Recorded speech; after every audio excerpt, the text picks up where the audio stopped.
Hola y bienvenidos a Módulo 13. This is our last module of content. After this, all we have is the final project. So congratulations, we are just about at the end.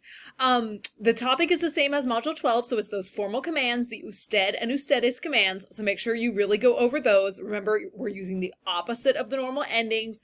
So yes, make sure if you got that wrong on Module 12, get it right this time because that has to be included in the final project. So make sure you understand it before you start working on your final project.